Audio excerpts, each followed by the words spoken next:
Hello, beautiful people. It's your boy Webizo in the building again. You know what it is. You know the story. You know the vibe. Tabulaso pano pa DMA International TV pomwe tikufuna tikupatsirani zina tisina makamaka zomwe zikuchitika pa nkhondo ya pakati pa Israel komanso dziko lija la Iran. Mongo kumbutsana anthu amenewa ayamba kubabadana masiku 7 apitawo ndipo tikunena pano yafika kale pa kolasi.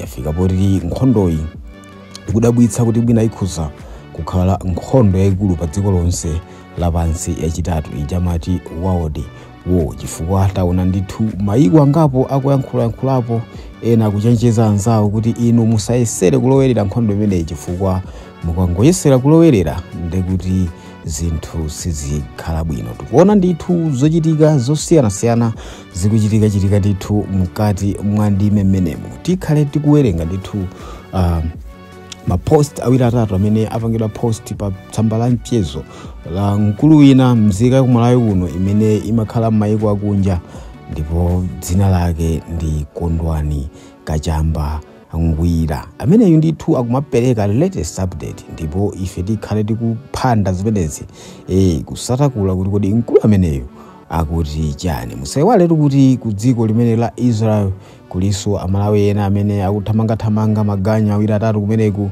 kutero kuti nkofunika ndithu komanso nkoyenera kunena kuti ife ngati mzika za dziko lino tizitsatira mwachidwi komanso mopenya bwino nkhondo imene ikuchitika kumeneku pakati pa Israel komanso dziko lija la Iran. Mwina tisanafike kuwerenga update ingomenya ka small brief kunena kuti kodi chimene chayambitsa nkhani imene ndi chani. Nkhani yake akukamba kunena kuti mayiko ambiri akuletsa dziko la Iran kuti lisamapange zida zoopsa za nkhondo, zida za nyuklia.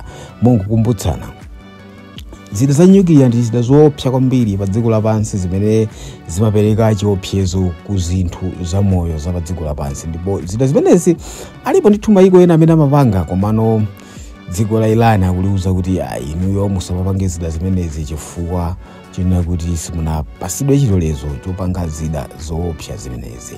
Tiye tibwereni mbuyo pang'ono kunena kuti zida zimenezi chikamatene kuti chida cha nyuklia chidagwiritsidwapo ntchito kamodzi pa dziko lapansi, makamaka nkhondo yayikulu ya pa dziko lapansi yachiwiri imene amati World War II mu 1945, ndipo idaphulitsa ku dziko lija la Japan mu mzinda wa Nagasaki komanso Hiroshima. Kumeneku kudachitika zinthu zoopsa kwambiri chifukwa nthaka idatembenuzika, nthaka idafa, anthu ambiri adamwalira komanso anthu amene adapulumuka tikunena pano amabadwa ndi chilema chifukwa cha radiation.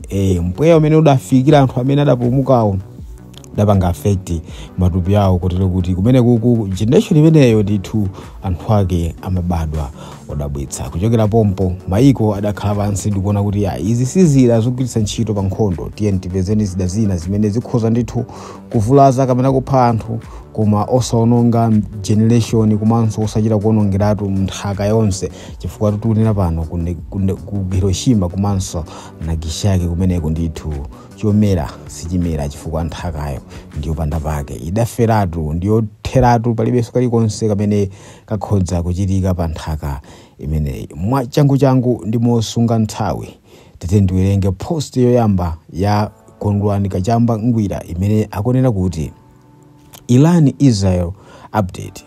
Iran yatumiza mamisile a Fatah 1 amene ali opsa kwambiri mu Israel. Interception underway. Iwo apanga target malo 150 mu Israel. Kwina ku Israel ya haka TV station ya Iran ayamba kuonesambo maprogramu aku Israel TV ya Iran. Anthu akatsegula akumaonera nyimbo, news, comedy ndi magule aku Israel. Israel ya hakanso cryptocurrency ya Iran ndikuononga ndalama yokwana 90 million USD.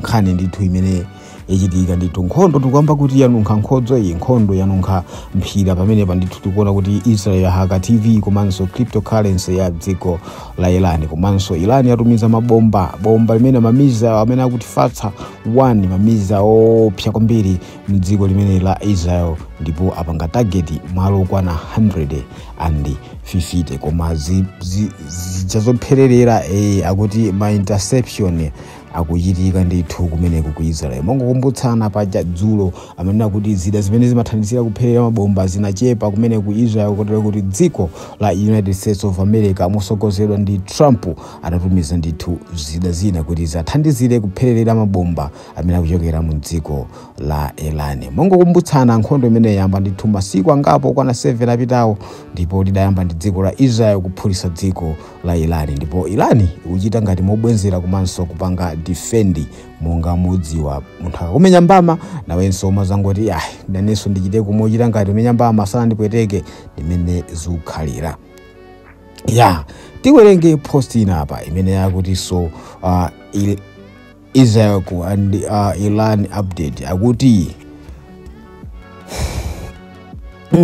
usiku yavuta kwambiri ndi cyber kapena kuhakana. Anthu aku Iran akumalandira message kapena phone ngati m'bale wake akumupempha ndalama.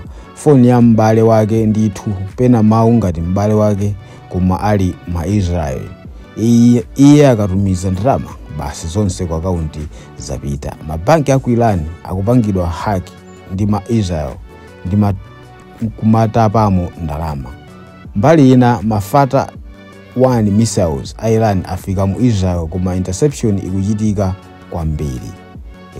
Ndithu zimabomba zopsa zija zafika kumeneku ndithu. Komanso nkhani ina ndinena kuti kuhaka ma cryptocurrency kuja kwafika poti zinthu sizili bwino mu dziko la Iran.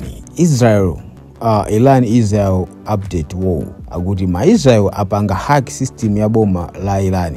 Iwo azilemba mchito nkuzipanga udindo ndi salale. Anthu 1000 afake azilowa mu system kuzipasa masalale.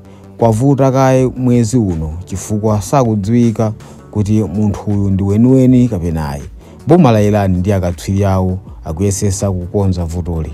On the other hand, mabomba afata 1 akubwerabe, ena apangidwa intercept. So far no casualties